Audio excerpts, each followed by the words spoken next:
नमस्कार दोस्तों, एक बार फिर आपका स्वागत है। आज हम पढ़ेंगे सिगमंड फ्रॉइड की थ्योरी, जो कि साइको डायनेमिक या साइको एनालिटिक थ्योरी है, यानी कि मनोविश्लेषणात्मक सिद्धांत।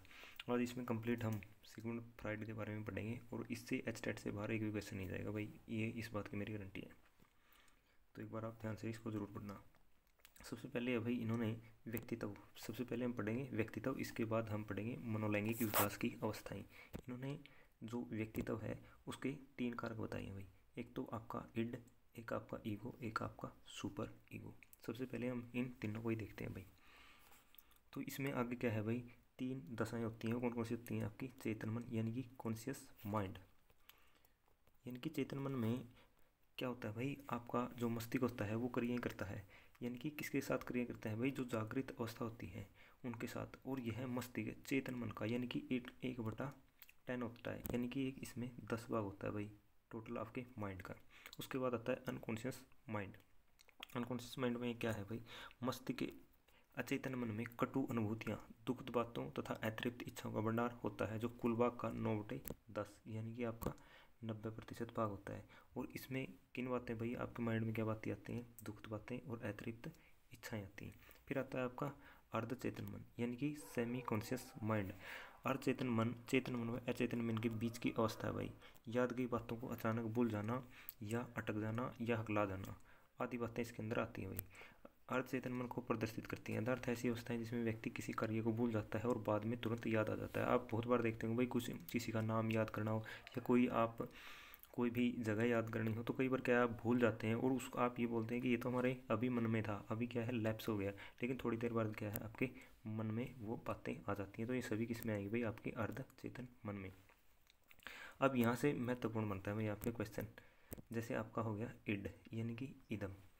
तो ये एक ऐसी अवस्था है भाई, यानी कि ये आपकी सुखवादी अवस्था है। ये कैसी अवस्था है भाई? आपकी सुखवादी यानी कि प्लेजर अवस्था है। और ये किस चीज़ का है भाई? ये पशुत्व का प्रतीक है। यह अवस्था इच्छाओं और कामनाओं को जन्म देती है, यानी कि जो आपकी काम इच्छाएं होती है भाई उनको जन्म देती है। और ये कैसी इच्छा है भाई? यहाँ पे ये इसको कैसी आपकी प्रवृत्ति इसमें, यानी कि राक्षसीय प्रवृत्ति हो सकती है भाई। आप इन वर्ड को नोट डाउन कर लेना। तार्किक व नैतिक पहलू अनुपस्थित होता है इस अवस्था में। और एक और इसमें से मुख्य जो आता है भाई, मैंने अभी बताया था आपको, ये कैसी अवस्था है आपकी? सुखवादी। यानी कि प्लेजर, आपको जहाँ भी वर्ड मिल जाए तो आप इड को लगा आना भाई इसका। ये आपकी इच्छा पूर्ति के लिए छीन लो का निर्देश देती है। ये अचेतन मन का क्या है भाई? राजा है। और किस चीज़ का प्रतीक है? पशुता का प्रतीक है आपका इड। इड में आपने याद रखना है भाई सुखवादी यानी कि प्लेजर। सेकंड आपकी ईगो। ईगो में क्या आता है भाई आपका? ईगो यह एक अवस्था वास्तविकता से निकट रूप से संबंधित है। जो आपकी क्या है भाई? वास्तविकता, यानी कि ये किस पे आधारित है? आपकी रियलिटी पे आधारित है। यह मानवीय प्रवृत्ति है। इसमें निर्णय प्रतिकृष्ण के आधार पर होते हैं। यह न सुखवादी बनो न ही आदर्शवादी, यानी कि बीच की अवस्था है भाई। जो आपकी सुखवादी है ये होती है आपकी इड, जो आदर्शवादी होती है ये आपकी होती है सुपर ईगो, और जो आपकी ईगो होती है ये होती है वास्तविक। ये 3 वर्ड आपने पकड़ के रखने हैं भाई। एचटेट में यहीं से क्वेश्चन आता है, आपसे पूछ सकता है कि वास्तविक रियलिटी हमने कहाँ पे देखने को मिलेगी, तो आपको ईगो में देखने की मिलेगी। ऐसे ही आपसे पूछता है इड में क्या देखने को बताए, कैसी अवस्था है, तो आप बताएंगे सुखवादी। और ऐसे ही आपको भाई आदर्शवादी या नैतिकतावादी अवस्था कौन सी है, तो आप बताएंगे भाई आपको सुपर ईगो। तो क्या है, और ये दोनों का क्या है भाई? बीच है। ये चेतन मन का क्या है? स्वामी है, या चेतन मन का राजा भी इसको कहते हैं। थर्ड पॉइंट पे आ गया भाई आपका सुपर ईगो या परा अहम। यह आदर्शात्मकता, ये मैंने अभी बताया था भाई, आदर्शवादी है या आपकी नैतिकता इसके अंदर आ जाती है। यह पूर्णतः नैतिक पक्ष है। यह कैसा देवत्व का प्रतीक है, यानी कि ईश्वर का प्रवृत्ति है, ईश्वरीय प्रवृत्ति है। व्यक्तित्व का यह अंग सबसे अंत में विकसित होता है। ये देखो भाई, इसमें यही वर्ड आपने पढ़े रखने हैं। आदर्शवादी व नैतिकता का सिद्धांत इसमें आ जाते हैं आपके। अब देखो भाई, फ्रॉइड ने कुछ और बातें बताई हैं। फ्रॉइड ने बताया कि लड़कों में ओडिपस, यानी कि लड़कों में भाई ओडिपस ग्रंथि एक पाई जाती है, जिसमें के कारण लड़के अपनी माता से अधिक प्रेम करते हैं। ओडिपस ग्रंथि में भाई अपनी माता से अधिक प्रेम करते हैं, जबकि लड़कियों में इलेक्ट्रा ग्रंथि विद्यमान होती है, जिसके कारण लड़की अपने पिता से प्रेम करती हैं। आप इसमें एक दोनों में से एक को याद कर लेना भाई, फिर वापस एक दूसरे से रिलेट कर लेना। मान लीजिए आप लड़की होती है इलेक्ट्रा ग्रंथि होती है उसमें, और अपने पिता से क्या करती हैं? प्रेम करती हैं। तो आप इसको एक ट्रिक से याद कर सकते हैं भाई। जैसे आप कर सकते हैं ई, एफ और जी से, यानी कि आपकी इलेक्ट्रा ग्रंथि जो क्या है भाई, इलेक्ट्रा ग्रंथि होती है वो किस में पाई जाती है, आपकी लड़कियों में, और लड़कियां किससे फिर प्यार करती हैं भाई, फादर से, यानी कि ई एफ जी। इलेक्ट्रा ग्रंथि लड़कियों में पाई जाती है और फादर से क्या करती है, आपका प्रेम। आगे बात नार्सिज्म, यानी कि स्वमोह से आपका प्रेम करना।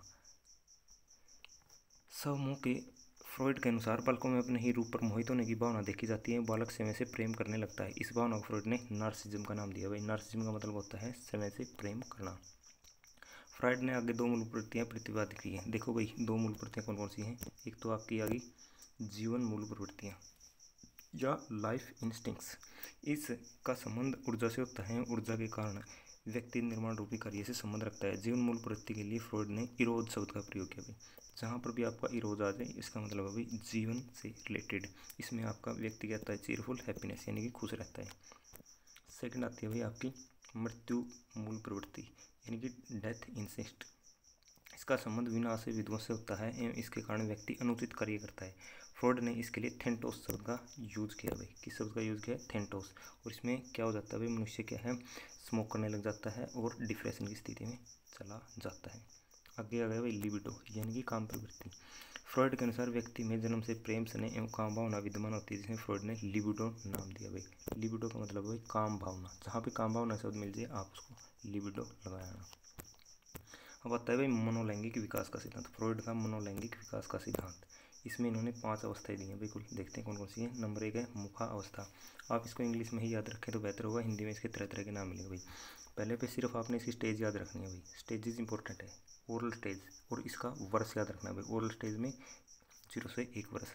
इसमें क्या होता है भाई, बच्चे की जो ऊर्जा होती है वो मुंह पे केंद्रित होती है, यानी कि बच्चा है ना चूसना निगलना काटना आदि क्रियाएं इस अवस्था के अंदर करता है, यानी कि 0 से 1 वर्ष के अंदर।